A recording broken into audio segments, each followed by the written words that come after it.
I am so thrilled to stand before you as the Democratic Party's nominee to be the next governor of Michigan. Thank you. Thank you all for being a part of this moment, for being a part of our team. Thank you for placing your trust in me to work for you and with you to transform our state. Tonight, the general election begins. Tonight marks our opportunity to grow our coalition to include citizens in every corner of our state who believe, as we do, that the power of the people must always be greater than the people in power.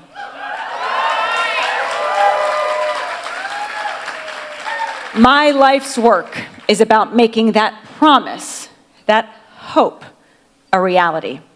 I carry that hope with me every day as the daughter of public school teachers, the wife of a combat veteran, as the mom of a 10-year-old little boy whose future will be shaped by what we do now together. Because that is the question facing voters this fall, my friends. Who do you want Michigan's leaders to work for? The people or the powerful? Well, you all know who I'll work for. I will work for all of you and every Michigander in this state, not the highest bidder, not corporate interests, not Donald Trump, you. So I'm here tonight asking you to work with me to build a government together whose leaders work for the people. A government that saves us time, saves us money, and makes our life easier. A government led by a trifecta of state leaders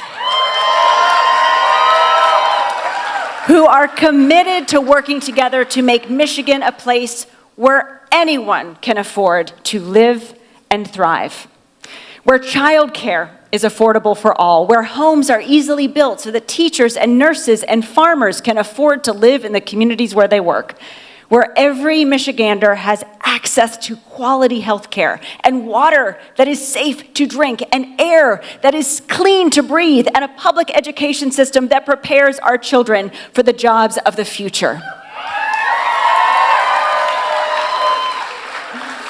As the next governor of Michigan, I will work with you to drive down costs while expanding our economy. And yes, I will work with anyone to get that done. But I will also be ready to stand up to anyone, no matter how wealthy or powerful, who gets in our way. I've done that as Secretary of State, and I'm ready to do it as governor.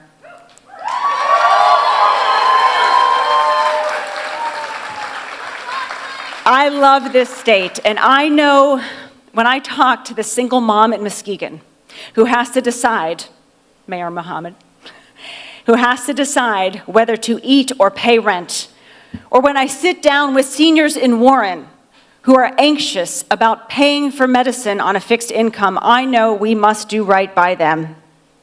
Just the other day, I sat down with a new mom and dad right here in Detroit, and I held their newborn little girl in my arms. And I listened as they talked to me about how they don't want their child to grow up in poverty. And as a mom, I can't stop thinking about that conversation, about how every decision we make now will shape the world that their little girl and my little boy and all of our children will grow up in. And in the eyes of that little girl's mom and dad, I saw two people who simply wanted what every parent wants, a chance for their child to grow up healthy, happy, and safe. To live in a state where she can get a world-class public education, afford to see a doctor when she needs one, get reproductive care because it is her right. Build a career she loves and live in a home that she can afford and not have to work 5 jobs in order to do it all. Right? It is our job to deliver that for her and for every person in this state. That's what it means to have leaders, a governor who works for the people. I will work for the veteran who deserves access to the health care they earned, the teachers who dedicate their lives to preparing our children for the future and who deserve pay and more respect. For the children whose futures depend on the work that we do today. Our campaign is about them and all of you. Costs down, wages up, rights protected, end corruption, and build a government that works for all of us.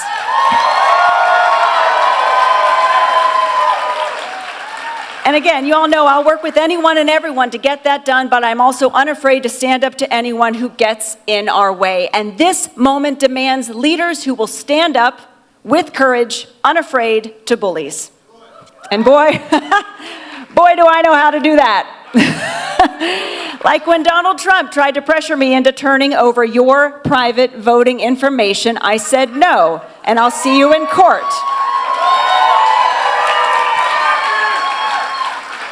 And I won.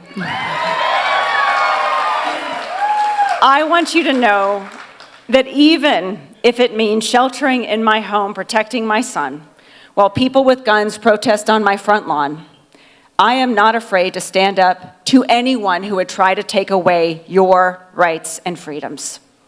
And that, again, will be the choice facing Michigan's voters this fall. Who does your governor work for? What does she stand for? And who does she fight for? The Republicans have already shown us their vision for Michigan. It's a vision that would raise healthcare costs instead of lowering them, a vision that would allow housing costs to climb instead of fighting to bring them down, and a party whose leaders stood with Donald Trump when he tried to overturn a free and fair election and instead of standing with the people of Michigan. That is not the future that Michigan wants or needs. And together, we're going to reject it this November. Because the bottom line to me is this: Michigan deserves a governor who answers to the people, not corporations, not to the DeVos family, and not to Donald Trump. And my friends, I'll just say, Michiganders voted in this primary, which, by the way, is on track to be one of the highest turnout primary elections in state history. They voted in this primary because they are asking us to fight for them, to stand up for them, to fix what is broken for them. And I am committed as the next governor of Michigan to make sure we deliver. But I cannot do it alone. I need your help to get this done. I'm asking you tonight to knock those doors, make those calls, talk to your neighbors, leave here tonight ready to remind people what is at stake and what is possible when we come together. Let's take tonight's landslide victory and let's deliver another one this fall. I'm going to ask you tonight, as the eyes of the nation are on Michigan, right? I'm asking you to show the nation who we are, what we stand for, and who we are fighting for. So I'm going to ask you, like I asked you in 2018, like I asked you in 2022, are you ready to work for democracy? Are you ready to fight for democracy? Are you ready to vote for democracy? Well, let's get it done and let's go win. Thank you, guys.